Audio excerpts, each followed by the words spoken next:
يقول راحت ايام السعاده وانقضوا ولا العمر وصرت مثل براس عيطه عثك خالي من التمر. انت بعد حد ما ترى براس العيطه اذا بها رطب يا نعم حد يصعدنا.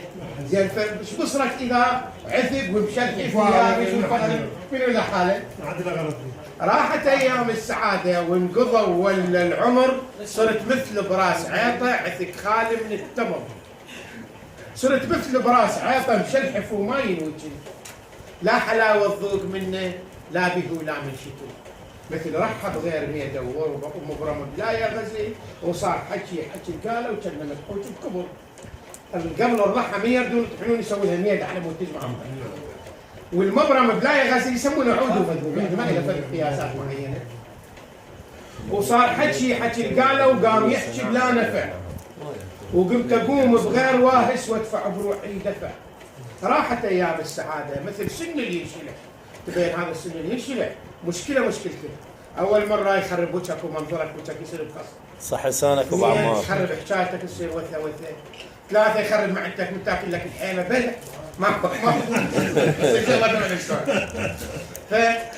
فصار حكي قاله وقام يحكي بلا نفع، وقمت اقوم بغير واهش وادفع بروحي دفع. راحت ايام السعاده مثل سن اللي ينشلح، كان عجار بحدر ثوبي كان حدر ضلعي، كان عجار بحدر ثوبي وشمهني بجسمي نمع.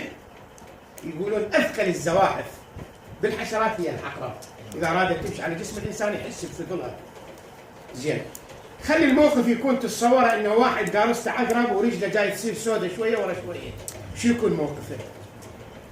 كان عجار بحدر ثوبي وسمهني بجسمي نمع، وروحي كانها تريد تطلع تطفر السابع سمه من كثر ما لومن عليها بزعل مو شو بنادله. كلمه العاجل تجي له تغيظ وش الصدر. الصدرات تجيك اساءه من شخص معروف بالاساءه، اكو مشكله تقول هاي طبعا لكن دورات من تجيك من شخص حنين تشلع قلبك. كلمة العاجل تجي له تغيظ وتشق الصدر، كلمة العاجل تجي له مو سهل ردها كلف، إلها ألف حساب تحسب، مشكل يحكي عرف. ايوه حق الله وقدرته اللي بيها الحلف لولا غيري كان عقلها الثابت يشذ ويفر. أجل الله سامعين يقول لولا غيري كان عقلها الثابت يشذ ويطش. وقمت أحس واسمع شماته عند بعض وادم طرف. الله كم بهيمة الحظ حليفة جاب له من الحظ نقش، ولو مو بدعة جديدة وصارت بهذا العصر، ولو مو بدعة جديدة وصارت بهذا الوقت. كم خرنقع طال باعه وينكتب روحه نكيت. الدنيا من سابق خسارة، كل ما سامح شفت. الغراب صقر الصيد صار وقومت تصيد الصقور. هسه هاي بالانجليزي يقولوا له ابوزيت يعني معقوله هذا الحكي. اوبوزيت هي يعني مضادات.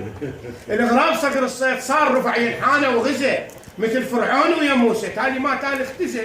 هاشم يقول له ذاك الرجال يقول له من ردات الحظ يا خايب يا ابن عليك الوزه، والله مو كتبنا على لوحه العزه وقدر كتب له. احنا الان شيخ الجليل ابو فراس يعني الان اكو ناس تتوقع منا الكواكب تروح